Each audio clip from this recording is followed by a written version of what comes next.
Salve! Ok. Rincon Sapiência, conhecido também como Manicongo, certo? Quando alguém fala que eu não sou um MC acima da média, eu falo... Eu não entendo nada, pai. Vambora!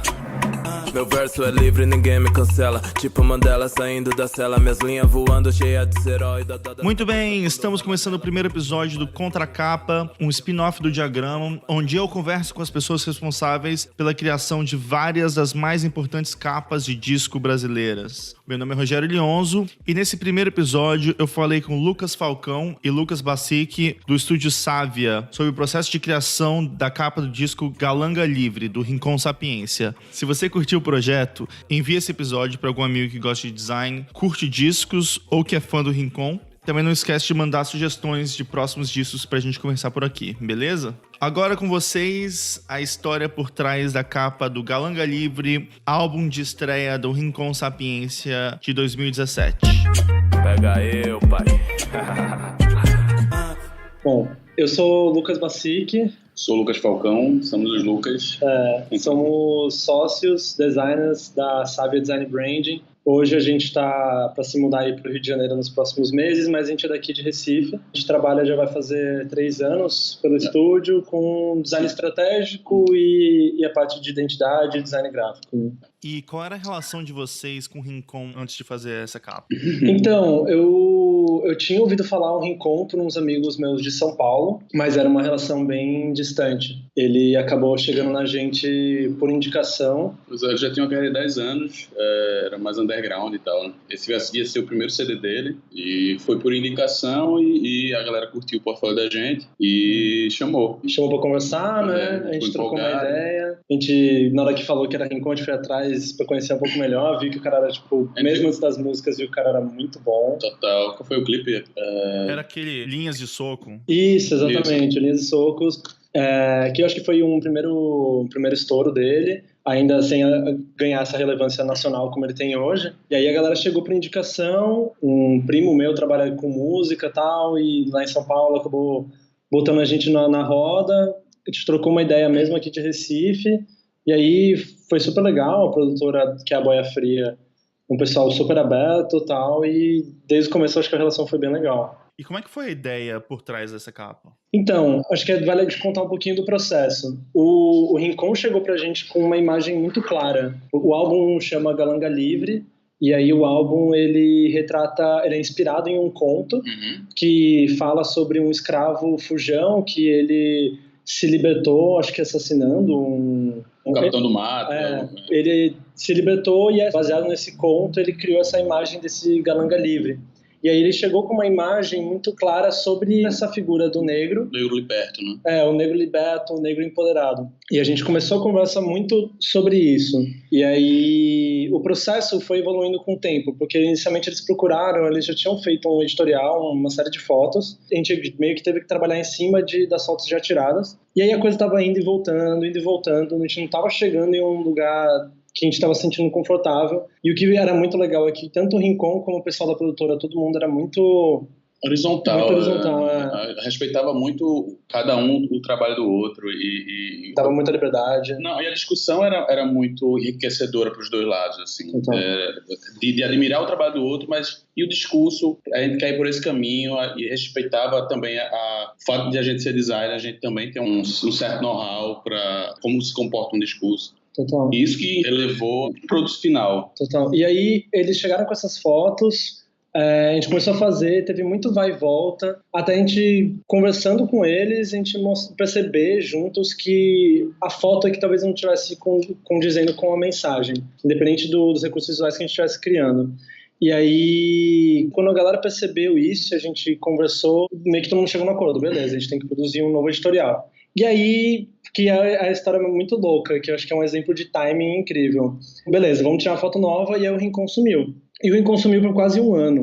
E a gente, nesse 1 ano, a gente viu ele começando a crescer, ele viu começando a soltar um clipe aqui, de repente viu ele soltando Ponta de Lança, que ele estourou, e aí a gente falando com a produtora, e a produtora meio que, tipo, dando umas respostas um pouco vagas, e a gente, nossa, velho, Rincon foi embora, a gente perdeu, e o cara tá estourando, e era um puta trabalho legal. E aí, depois todo esse corre, ele já tendo estourado Ponta de Lança, ele voltou. E aí ele voltou pra produzir as fotos novas, que foram com o Renato Stocker. As fotos ficaram incríveis. Que as fotos ficaram incríveis. E a gente também teve contato com as demos das músicas. A gente via quanta herança, quanta mistura, como era rico as músicas. Quando você saca o CD, você vê que tem uma pujança de várias culturas, várias manifestações. E aí o que é muito louco, que é a história do time, né? O cara sumiu um ano, mas ele sumiu um ano porque ele tava com o álbum gravado. Quando eles procuraram a gente, ele tava com o álbum prontinho. Só que no meio desse tempo, que foi esse timingzinho de tirar as novas fotos, ele compôs Ponta de Lança. E o fato de ele ter composto fez todo mundo segurar o álbum que já estava pronto, já estava mixado, para gravar o single e daí soltar a Ponta de Lança, que foi o principal hit desse álbum. E aí, quando ele soltou isso, ele pôde voltar pro álbum. Então, foi muito timing. Se ele não tivesse esperado, talvez não tivesse tido essa composição no momento certo. Foi a composição que botou ele na visibilidade que ele ganhou. E aí ele voltou já com a cabeça muito mais fresca, as fotos ficaram muito fodas do Renato. E aí, pra gente trabalhar também foi de primeira, né? Foi. Ele até chegou com algumas ideias na cabeça baseadas no que a gente já tinha estudado, mas a gente viu que não era o caminho. E acho que por fato de ser horizontal, a gente se permitiu a propor um caminho totalmente diferente que ele tinha levantado.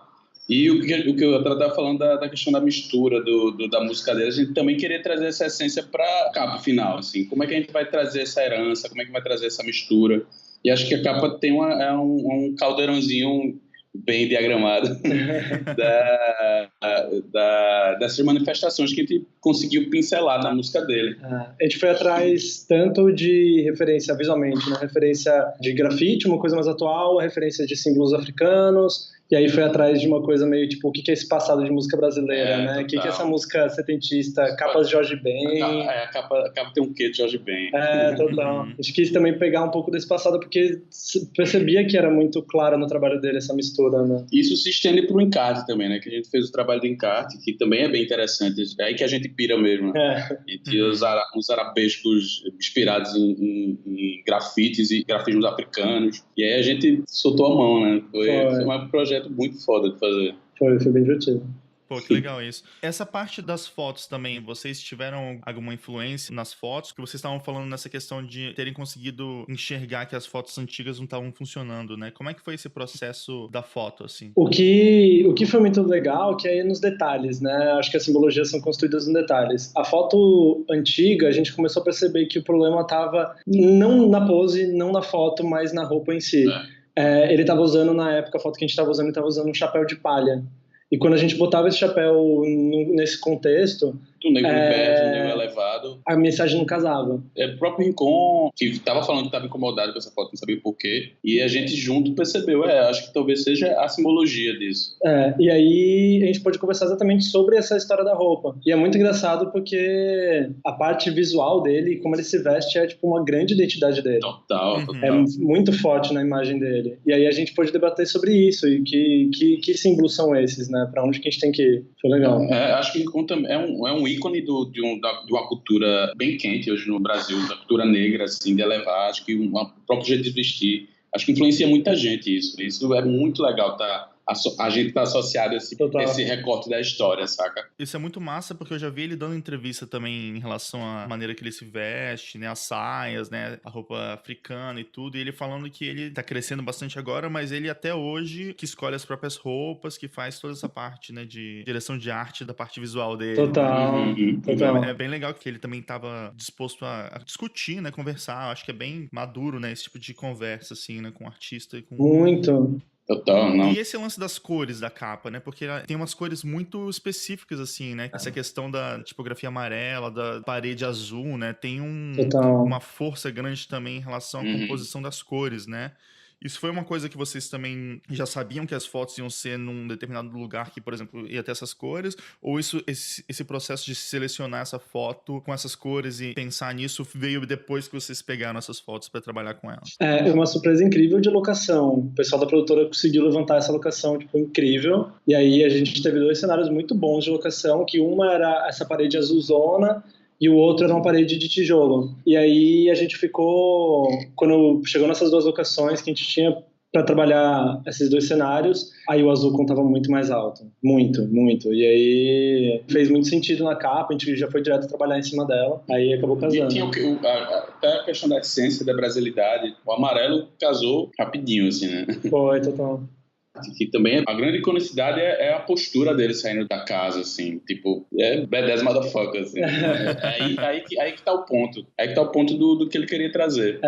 Acho que foi a grande virada, né? Foi o turning point. Foi, total. Que tem a ver também com a maioria das músicas, das letras do disco também, né? Eu acho que tem uma simbologia muito forte dessa pose dele, da postura dele também na foto. Total. Né? Que é bem legal. E daí vocês depois então chegaram e apresentaram essa capa pra ele? Ou vocês mostraram essa parte desse lettering que vocês estavam fazendo pra capa do disco, depois mostraram uma coisa? Ou vocês meio que mostraram tudo junto, assim, e tiveram uma reação dele, assim, na hora que vocês apresentaram? A força da capa, acho que é a conjuntura. E daí a gente teve que apresentar o punch completo, né? Punch completo. Não foram partes. E foi engraçado até porque foi um pouco fora do briefing botar o Rincon com tanta força. Mas a gente chamava Rincon. Sempre chamou de Rincon e todo mundo chama muito Rincon. E aí todos os pedidos iam em fazer Rincon Sapiência com o mesmo peso. A gente Rincon é muito forte, Rincon é muito forte. Vamos mudar isso. A gente fugiu um pouquinho do briefing, comprou a briga. E aí a gente começou a estudar os elementos todos em contrastes, né? Tipo, o Rincon é aquela tipografia bem mais geométrica e a gente fez o lettering no Galanga Livre, que é super orgânico. E foi o desafio, né? Como encaixar o lettering, que tivesse força, mas também não brigasse com o Rincon pesadão. A gente trouxe o Galanga Livre circular, inspirado em grafitagem. Com um quezinho gótico. Gótico. Foi. E aí, a partir do lettering, que a gente se inspirou em fazer os outros elementos gráficos. Isso foi. E aí, quando a gente viu que precisava tudo estar no seu lugar direitinho, não tinha como apresentar em partes. A gente resolveu desenvolver e comprar briga, apresentar e foi de prima. E daí, dentro, né, do encarte, vocês expandiram bastante essa ideia desses elementos que formam tipo umas mandalas. Como é que foi quando vocês foram fazer essa parte interna do disco? Rolou experimentação dentro da experimentação, assim, de sobrepor os próprios padrões e botar em cima da foto e como a gente vai levar a foto. Também tem uma foto que é a capa do encartezinho, que também é bem icônica, pelo menos pra mim. Que é a mandala meio que criando uma áurea em volta dele, que eu acho bem interessante. Inclusive nem ia pra ser a capa, ele que pediu assim, rola de ser a capa do encarte, que eu achei ela foda essa imagem. Legal. E ele tá numa pose nesse mesmo lugar da capa. Isso, também, exato. Né? Tem um paralelo com isso também, né? E depois, como é que foi a repercussão desse disco? Foi muito louco. Retomando, isso foi um projeto de timing. Foi, completamente. Porque Rincon estourou, a capa foi junto, e daí estourou no sentido de ganhar prêmios, a capa também foi premiada no Multishow, e a gente ficou tipo...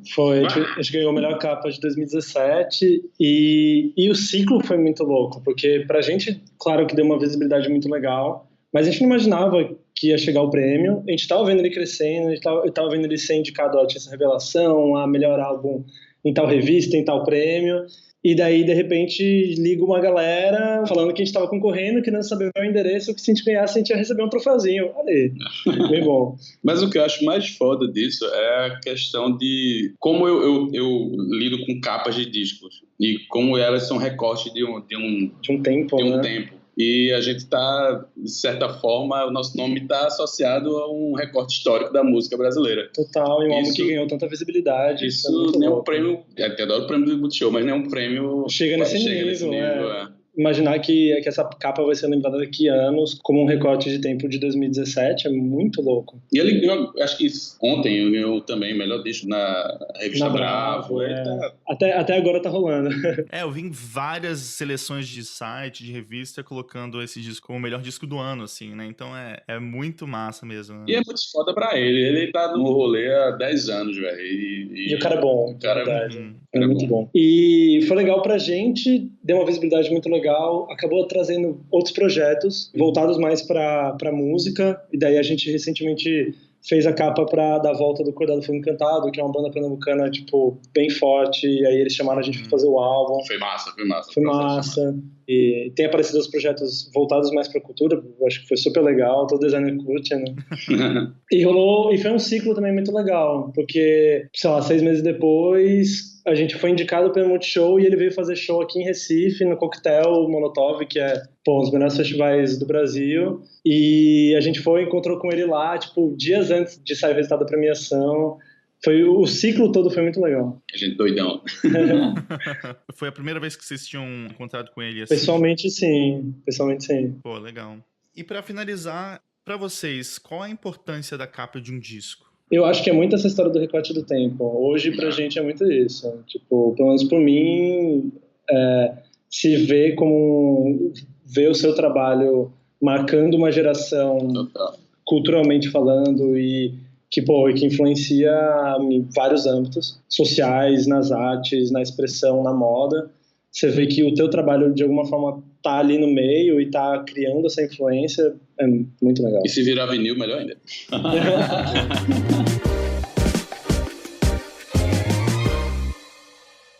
Abração. Abração. Tchau. Tchau.